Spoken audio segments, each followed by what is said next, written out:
So, all right, who's going to go first? Tell us about Grit and Grind Coffee. How did this whole thing start up?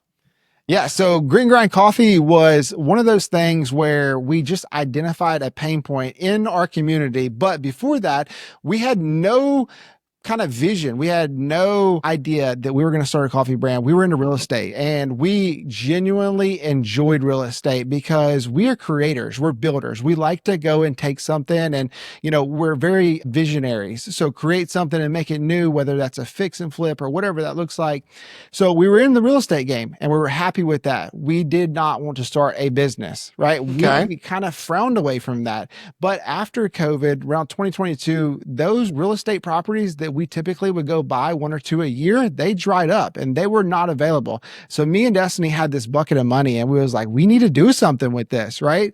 And we started researching and we're firm believers, like I want to have multiple exit strategies and I want to have plan A, B, C, D, whatever that looks like. And one of the things that we started looking at was mobile coffee trucks. So we was like, hey, I don't have to go. Number one is our community didn't have a coffee shop in it. And I loved coffee. So we were solving that need. Number one. Number two is it was like, hey, how can we do this at a more conservative rate? I don't want to risk all of my dollars and going to buy a brick and mortar and having a 5-year lease. So that led us to coffee trucks and mobile coffee trailers specifically is what we got started in. And something that we thought was going to be a part-time gig very quickly turned into our main gig. We both had real jobs, we said. And I remember vividly, day one, we opened and I look at Eric, I'm like, what do we do tomorrow? Like the people are going to be here. We sold out of everything. Like it was lines. It was so awesome. And we're like, we have to go to work tomorrow. What are we going to do? Like we didn't plan for day two. We only planned up to that, far. So. Oh my gosh. Were you guys equally supportive of this venture? Yes, I think we were both all in, and that's just everything we do. It's either white or black with Eric and I. But what's so funny is I never drank or made coffee in my entire life until we said, let's do this. And that was like June 2nd, 2022. I went to Walmart and I bought a coffee pot and I went to who are now my competitors and I bought a bag of beans and I came home and I tried to figure it out. And now I teach people how to make the best coffee in town, which is pretty ironic. What did you do first to start the business? I mean, you knew nothing about a coffee business. Take us back to the beginning on starting this thing up. Yeah, whenever we were thinking about it, first thing we needed to do is like, okay, how do we make specialty coffee? Because we're doing our due diligence phase. And in the due diligence phase, we're looking at, okay, well, if we go the mobile route, we can get started. And if things don't work out, guess what? I'll take all my coffee equipment and I'll sell it to somebody for a lawn service trailer. So I had a pros and cons list and everything was on there. Basically, what's my exit strategy? And once I figured that piece out, it was like, how do I make specialty coffee? Because I didn't want to compete with Hardee's that was in our town, right? And you can go to all these gas stations and Hardee's and things like that to get coffee, but we really wanted to make sure that we had a different product in our market, and that was specialty coffee. So we immediately immersed ourselves into reaching out to other people that had coffee businesses. We paid for consultations. We paid for coaching services. We paid one coffee business to just let us come in and like see how the operations worked. So step one was figuring out what specialty coffee was and how do we create it. That's funny because that's what Eric remembers, but this will show you how completely polar opposite we both are. I am very much right brain, creative, visualizing every aspect. Eric is very much analytical. He is very relationship based. And so of course he remembers all those. Immediately went to the drawing board. I was like, who is my ideal client? What do they want to wear for merchandise? What attracts them? What font are they attracted to? What is our brand voice going to be? That was like, and it was really neat because we immediately divided and conquered. And that's our little secret power. Like he's got his strengths. I've got my strengths. I have my weaknesses. It just happens to be his strengths. And so we kind of go further faster like that. Wow. So you guys really do complement each other perfectly.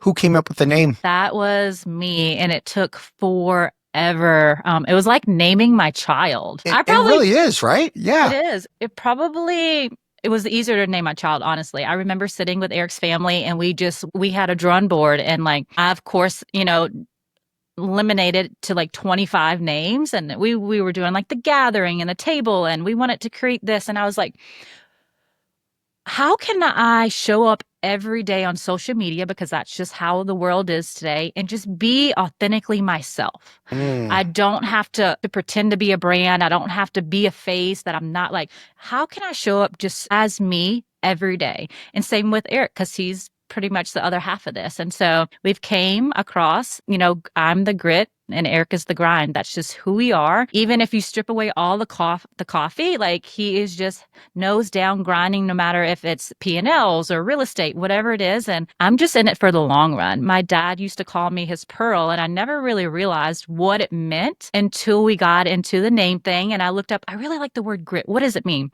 Beautiful example. And it's just whenever a piece of sand or a piece of grit gets into an oyster, and that oyster develops this kind of coating over the piece of sand or grit.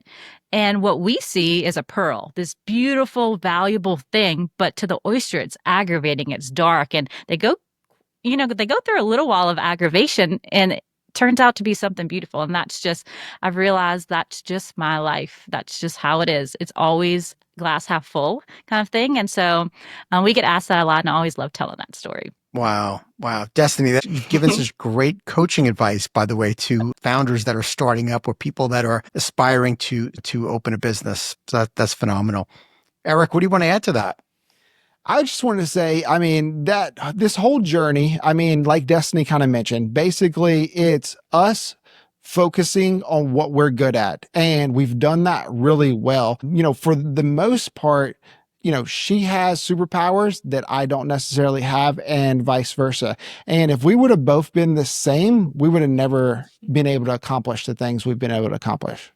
So what was life like when you first started the business? It opens up. Now what happens next? It was a blur. That's what it was. Yeah. It was a grind because, our journey is a little bit different. Like, everything was very organic. We didn't go into a plan and say, hey, we're going to be this national franchise. We just started to solve a need in our community. That went really well. Somebody reached out to us and they said, hey, I see what you're doing on social media. It looks amazing. Will you coach me on how to start my own coffee trailer? And us being us, we said, absolutely, So we jumped on that phone call and started talking to them. By the time we got done with that phone call, we turned into our first license agreement. So we did a license deal, and we did 2 or 3 of those license deals, and we eventually became a franchise. But it was this journey that we went on that was very organic. Like, there was no kind of like hidden agenda or what we're looking to do. One thing led to another, and it was really all about trying to help others. And that's what our core values are and who we are. It's love others, spread light, work hard. And we've realized that if we just walk out those values every day, and they're not this catchphrase on our social media handle, then business, money, all the other, prosperous things, they just fall into place and come. Destiny, what do you remember when you first opened the business? Was it insane? It was wild because everything up until this point, like, I felt like I had all the tools from previous jobs, education, college to do what needed to be done. And here I go into something that I have no clue about, like absolutely zero knowledge, not even taste buds for it. And so I look back and I'm like, why did I not have imposter syndrome like a lot of us have, like, where you compare and contrast? And I look back and I think it was just me stepping into my calling. And everything thus far, my career in photography and my career in graphic design, and I accepted a teaching job mid-COVID where somehow we taught virtually. And guess what I do now? I literally teach people online how to open up a coffee shop. And it's just all these things that kind of just orchestrated itself into place, and it just felt at peace. And it was not peaceful, but I was in peace because I really think because I was finally the first time in my purpose. Thank you for tuning into the Emerging Franchise Brands podcast. For additional insights, guest applications, and to stay connected, visit us at efbpodcast.com.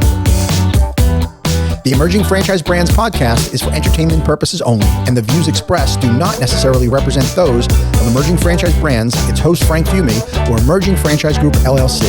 Any discussed franchise or investment opportunity requires thorough investigation, obtaining proper disclosure documents, and expert consultation before making any investment decisions. The podcast and its host do not offer professional advice or endorsements, and they hold no responsibility for actions, representations, accuracy, or consequential damages related to the podcast content.